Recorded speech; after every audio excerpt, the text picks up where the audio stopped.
Too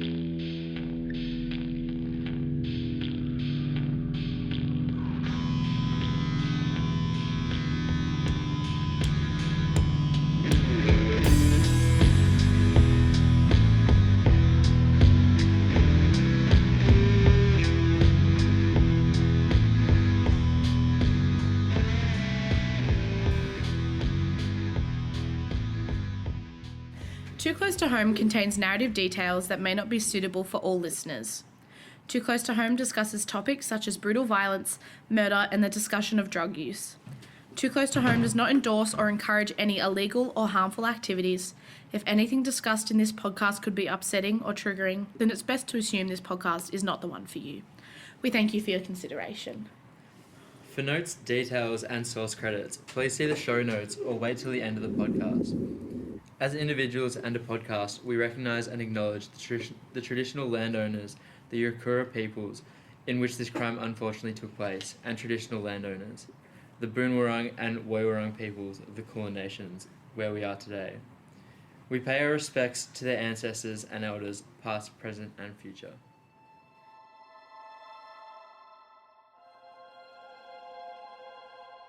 I'm Hugh. Welcome back to Too Close to Home. In our last episode, Bridget and I painted a picture of the peaceful Deniliquin in New South Wales and briefly touched on the tragic Brooks family murders that occurred 19 years ago. Bridget here. Today we will dive deeper into the questions and evidence surrounding this crime, and we will hear some exclusive interviews and hopefully shed some light on how a triple homicide like this one can remain unsolved for so long. This is a pretty exciting episode, this one. Yeah, I'm keen. Let's do it. So just to refresh our memories, where exactly did we leave off last time? Last time we were discussing Denny and pretty much the whole community and the feel of the place. Then we discussed the victims and the timeline of the crime. So we basically outlined the crime and that had been committed and the environment they happened in. So we established the victims. We know Barbara Brooks, Stephen Brooks, and then Barbara's son and Stephen's stepson, Stacey Willoughby. Mm-hmm. And so these are the victims. We don't know much else yet, and we don't know much about the suspects either. Yes, so that's what we're going to discuss today, along with some pretty incredible interviews. So quickly, I'll just recap the crime itself and its timeline. So in March 2000, Barbara Brooks and her 13-year-old son Stacey were found dead in their car in the Moala State Forest, which is southeast of Denny. A third body, a man, was found a few days later and was identified as Barbara's husband and Stacey's stepfather, as you mentioned before, Stephen Brooks. Tuesday, on the 14th of March, the family was spending a regular evening together when Stephen received a phone call. He later left to deal with the actions resulting from the phone call, which are somewhat of a mystery to us and investigators, and that's where the whole crime starts to unfold. Yeah, so I mean, like, it seems a bit chaotic, doesn't it? Like, with the phone calls and leaving to do jobs and whatnot. Yeah, it is a bit. We'll jump back into the timeline. Where we left off last episode, there was a significant part of the timeline that was unaccounted for and has some questions around it. So that's just like the 14 hours that we didn't really know where Stacey, Barbara and Stephen were, right? Yeah, so basically there was an estimated blank 14 to 15 hour period where the family's whereabouts are unknown, except for a minor window in which Stephen Brooks visited a local hair salon to change a hair appointment time on Wednesday the 15th of March. And Barbara and Stacey were seen in their car outside of said salon with an unidentified male in the passenger seat. This moment in particular was a big impact for investigators into thinking about what could have happened in the time period they were gone and why were they gone and what was happening, and none of that has an explanation. Yeah, because we sort of touched on it last episode, why would he cancel an appointment just for no reason, you know? Yeah. And so you think, if at the time they weren't aware that they were in danger, Barbara would have contacted her mother, who was watching her other children, to let her know that they stayed at a friend's house or, closer into town than drive them in the dark when they were just tired or something like that. Oh, for sure. This is something that could have led investigators to think perhaps this unidentified male was the killer and perhaps they were in some sort of, hostage situation. But to me, that doesn't really add up if they were sitting in a car with someone, and if you're in a hostage situation, why would you go in and change an appointment? It could be a possibility, but why do you think it isn't? Well, I mean, if you're in a hostage situation, it's an interesting choice for a hostage taker to choose to allow their hostage to go into a public place and change a hair appointment, especially when he went inside alone. Like, he could have very easily said to the woman or man there, help me, call the police or something, while still being subtle about it and not alerting the hostage taker. Does that make sense? Yeah, it doesn't really seem like a viable option for the hostage taker. Like, Yeah, it doesn't make sense at all. why would you take your hostage into a situation like that? You know? Yeah.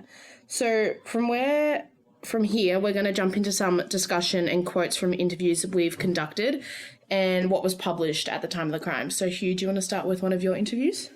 Yeah, so just to note, all our interviews are being kept anonymous just to protect them and their likeness, and their voices have been distorted, but also to keep a focus on the crime and what we're really aiming to do here, which is to bring awareness to a crime that has been forgotten over time, which is kind of devastating because those victims still have a family and their legacy, continues to live on. Absolutely. So I interviewed a Deniliquin man for the sake of this discussion. Let's call him Mr. A. So when I was talking to Mr. A about the crime, he had a really interesting connection to the family, especially Stacey. I had umpired the boy in football. He was playing for the Blighty under 14s, and I was doing a bit of casual umpiring for them. And I could remember him from the umpiring of football. That was my only contact with the family. I think it just goes to show how small the community actually is. Like being a small country town, like being involved with the family. Like, Yeah. You didn't really know them, but still sort of having some connection to them, Like, if you think about it, if it had happened in a city, it wouldn't have just been someone being like, oh, yeah, I like saw them at a footy game or something like that. Like, that wouldn't have happened. But you kind of almost forget that one of the victims, Stacey, was like a 13-year-old kid. Like, he was a baby. He had so much life to live, and he would have been a part of so many community things like footy and stuff like that. And you can just forget about that sometimes. Yeah, definitely. Like, it's just so awful that he was so young. And also when Mr. A mentioned, like you were before, Bridget, the gossip can happen like in the community, like it can spread so fast. Yeah, I feel like this is something that could have had an impact on the investigation itself, because with gossip comes hush. So maybe all these people in town were gossiping about the crime, but no one actually said anything of use to police, whether or not they thought they had information that was useful. But still, I think there would have been a bit of hush-hush around the topic. Yeah, I definitely get what you mean. Just that it was talked about, but like under a veil of scandal or something. Yeah. Also, something really interesting that Mr. A said was this. So there was quite a bit of gossip. There was gossip around who possibly had done it. The gossip was that the parents were probably involved in some type of minor drug dealing, and something had gone wrong, and obviously they've been shot. Yeah. The general feeling in the community is it was probably someone local who did the crime, and but the police just do not have enough evidence for whatever reason, without knowing anything more than that, to prove who actually did it. Yeah.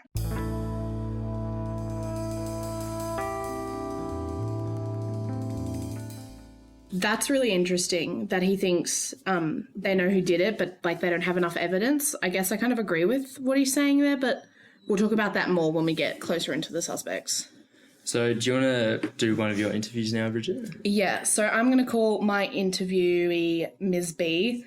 Interviewee B, and she identifies as a woman, so we'll call her Ms. B.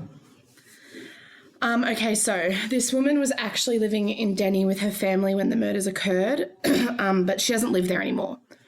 So was her and her family moving related to this crime, or just... No, I don't think so. So both Hugh and I had sort of similar interview questions, and this is what I got when I asked her what she remembers from the time of the murder. I remember a lot of people being really shocked, probably because there wasn't that many murders in Deniliquin. We knew the people extremely well that were murdered because they were frequent visitors to the hospital, meaning that they were in and out as patients, and their children were in and out of the children's ward quite a lot as well. Mm-hmm. So it really, it was a bit scary when you actually really do know the people that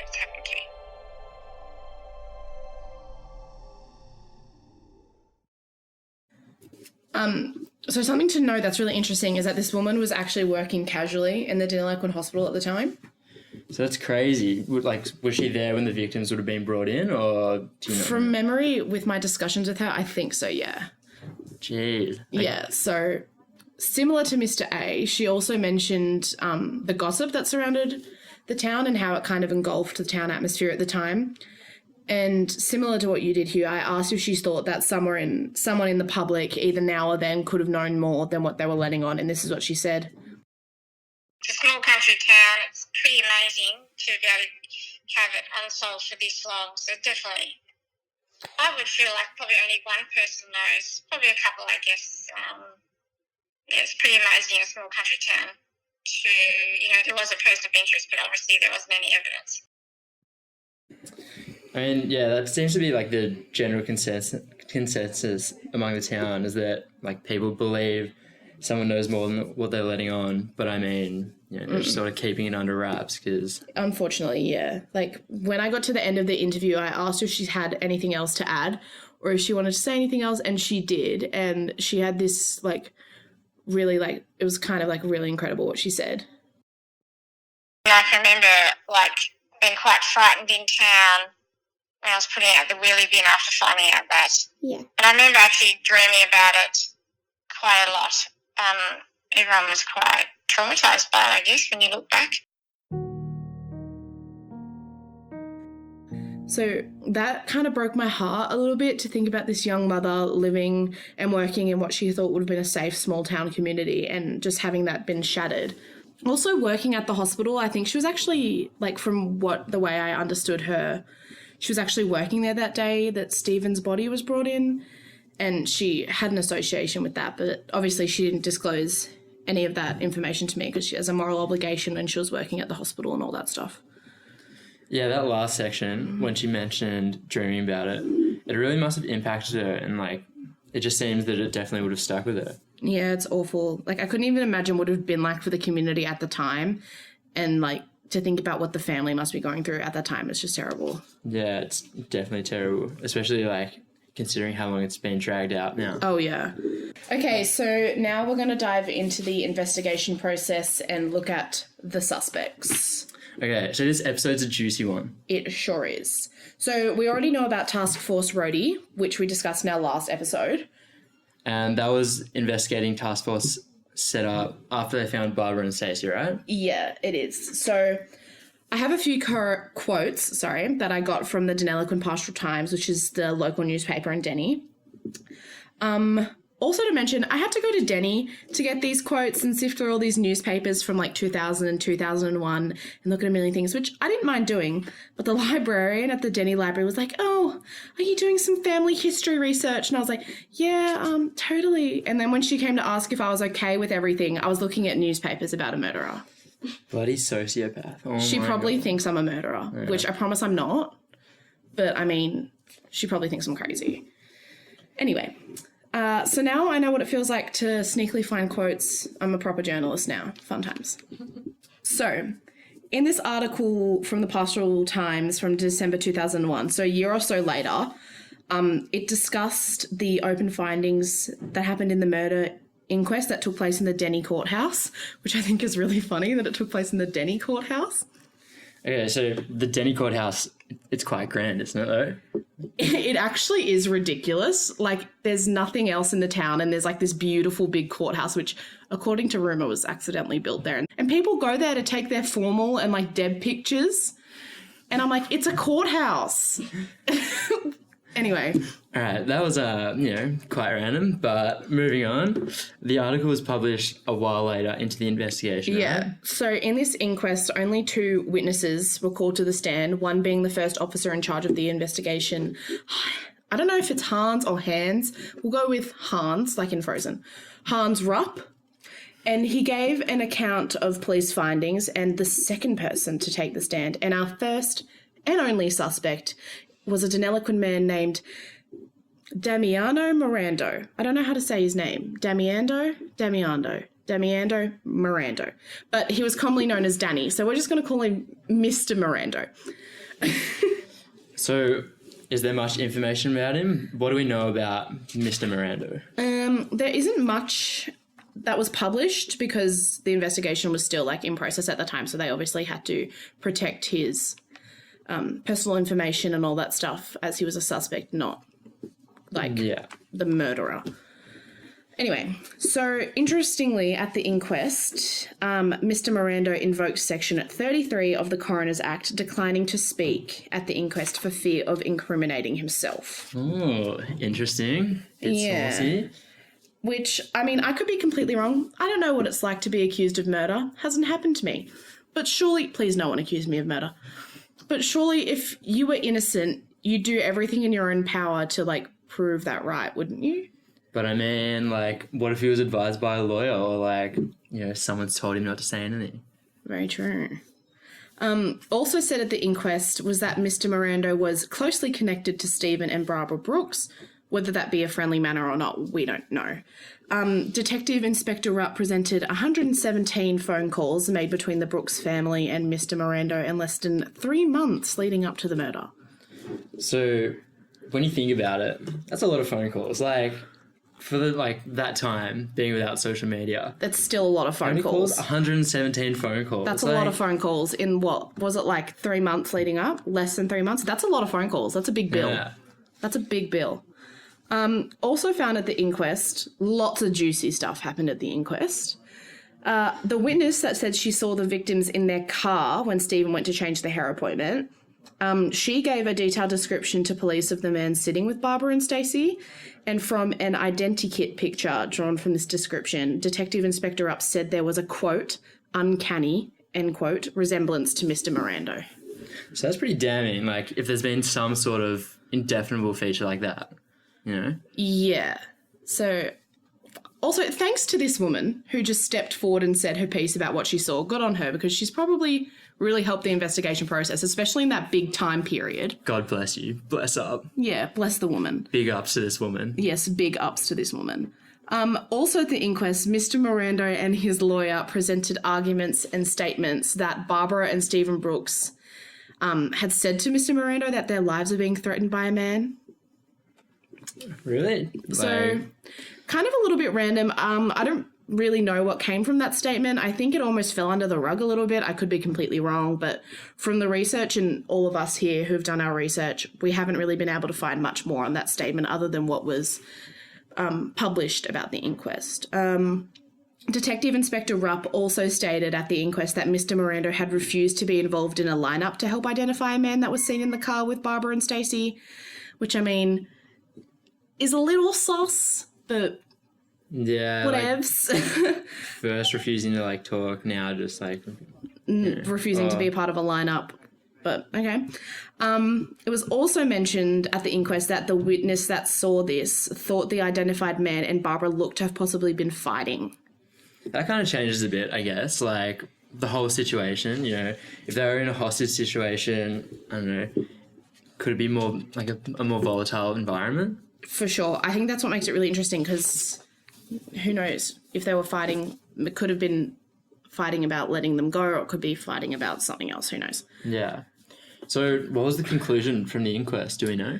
So the inquest found that there wasn't enough evidence to gain a conviction in court, and therefore the Deputy State Coroner, who headed the inquest, did not commit the matter to trial. And a quote from her reads, "It is better to recognise that the investigation at this stage has gone as far as it can."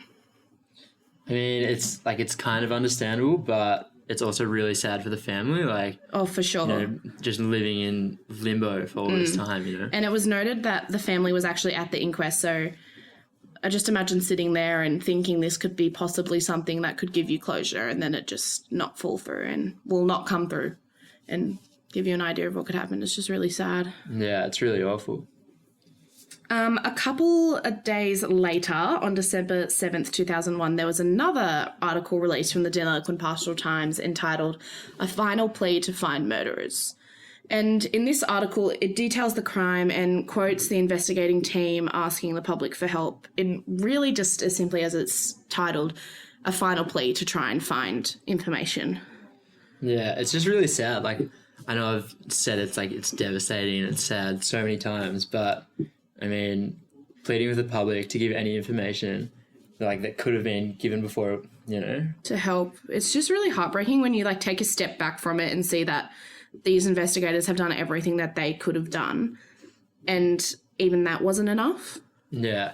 It seems like it's really impacted the town as well, because it's such a tight-knit community, being a really small town. But then you can only imagine like what the family themselves are going through. Oh, for sure. It's even hard like to think about and to know that Barbara's other daughters like ended up moving away from the town, and it's just awful. So that concludes our second episode of Too Close to Home. Thank you for listening. We would like to credit the following sources: multiple articles from the Deniliquin Pastoral Times, and we would like to thank our interviewees for the help and participation. For more information, please see the show notes attached.